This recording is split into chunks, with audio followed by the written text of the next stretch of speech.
વેકેશનમાં બાળકો માટે નાસ્તો બનાવવો છે તો આ પાસ્તા કુરકુરે બનાવી લેજો, બાળકોને બહુ જ પસંદ આવશે। અહીંયા તમે અવાજ સાંભળતા જ ખબર પડી જતી હશે કે કેટલા ક્રિસ્પી અને કેટલો ટેસ્ટી આ નાસ્તો બન્યો છે। તો ચાલો ફ્રેન્ડ્સ, આજે આપણે પાસ્તા કુરકુરે કેવી રીતે બનાવવા એ જોઈ લઈએ। તો સૌથી પહેલા આપણે એક પેનમાં આપણે પાણી ગરમ કરવાનું છે। તો મેં અહીંયા ટોટલ 3 ગ્લાસ જેટલું પાણી લીધું છે, એને આપણે ઉકાળવાનું છે। એમાં મીઠું અને આપણે તેલ એડ કરી દઈશું। સાથે 2 કપ જેટલા પાસ્તાને આપણે આની અંદર નાખી અને તેને બોઇલ કરવાના છે। તો પાસ્તાને આપણે જે રીતે પાસ્તા બનાવતા હોય અને બોઇલ કરીએ છીએ, બસ એ જ રીતે આપણે પાસ્તા બોઇલ કરવાના છે। આ રીતે વચ્ચે વચ્ચે હલાવતું રહેવું, જેથી પાસ્તા ચોટી ના જાય। તેલ એડ કરવાથી પાસ્તા એકદમ છૂટા છૂટા બનશે, ખીલેલા ખીલેલા। તો અહીંયા તમે જોઈ શકો છો પાસ્તા આપણા સરસ મજાના બોઇલ થઈ ગયા છે। પાસ્તાને આપણે કાઢી લેવાના છે। તો આ રીતે આપણે પાસ્તાને કાણાવાળા વાસણથી લઈ અને તેને આપણે એકદમ કોરા થાય ત્યાં સુધી, ઠંડા થાય ત્યાં સુધી આપણે તેને કાઢી રાખવાના છે અને પાસ્તાને આપણે ઠંડા કરી લેવાના છે। પાસ્તાને મેં કાઢી અને મસ્ત ઠંડા કરી લીધા છે। તો ઠંડા થાય પછી આપણે તેના ઉપર કોર્નફ્લોરનું આ રીતે કોટિંગ કરવાનું છે। તો તમારી પાસે કોર્નફ્લોર ના હોય તો તમે ચોખાનો લોટ પણ અહીંયા એડ કરી શકો છો। તો મેં અહીંયા ટોટલ 3 ચમચી જેટલો કોર્નફ્લોર એડ કરી આ રીતે સરસ મજાના પાસ્તા ઉપર કોટિંગ આવી જાય એવી જ રીતે આપણે મિક્સ કરી લેવાનું છે। તો અહીંયા આપણે કોર્નફ્લોર એડ કરતા જ આપણે આ પાસ્તાને વધારે પડતા બહાર નથી રાખવાના। હવે આપણે ફટાફટ જ તેને ફ્રાય કરીશું, નહીં તો કોર્નફ્લોરમાંથી પાણી છૂટશે અને બધા પાસ્તા ચીકણા થઈ જશે। એટલે હવે પ્રોસેસ ફટાફટ કરવાની છે। તો અહીંયા સરસ મજાનું આપણે મિક્સ કરી લીધું છે અને મેં અહીંયા સાઈડમાં તેલ પણ ગરમ કરવા રાખી દીધું છે। તો એકદમ સરસ તેલ આવી જાય અને હાઈ ફ્લેમ પર જ આપણે આ પાસ્તાને ફ્રાય કરવાના છે।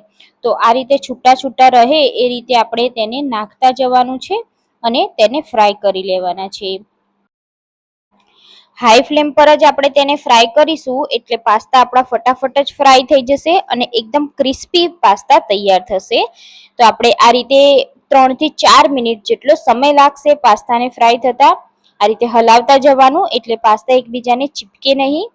તો તમે જોઈ શકો છો કે થોડીક જ વારમાં પાસ્તા સરસ મજાના ખીલી ગયા છે અને થોડીક જ વારમાં એનો કલર પણ ચેન્જ થઈ જશે અને સરસ એવા પાસ્તા બનીને તૈયાર છે। તમે જોઈ શકો છો સરસ એવા ફ્રાય થઈ ગયા છે। તો હવે ક્રિસ્પી થાય ત્યાં સુધી આપણે તેને ફ્રાય કરી લેવાના છે।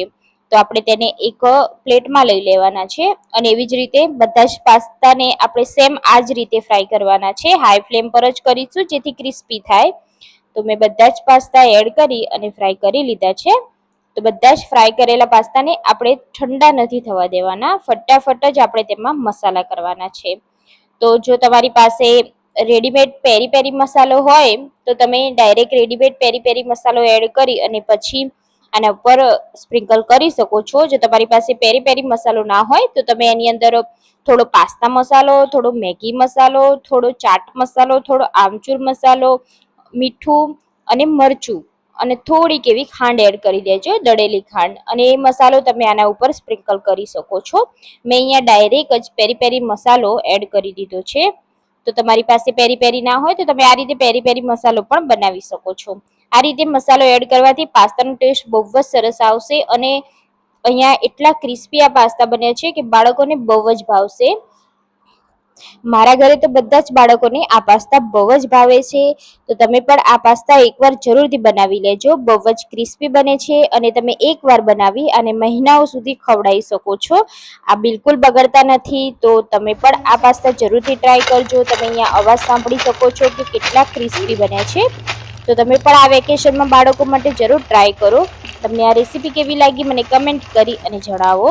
રેસીપી સારી લાગી હોય તો ફ્રેન્ડ સાથે શેર કરો અને ચેનલ પર નવા હોય તો ચેનલને સબસ્ક્રાઇબ કરવાનું ના ભૂલશો। ફરી મળીએ આપણે નવી રેસીપી સાથે, ત્યાં સુધી બાય બાય, જય શ્રી કૃષ્ણ।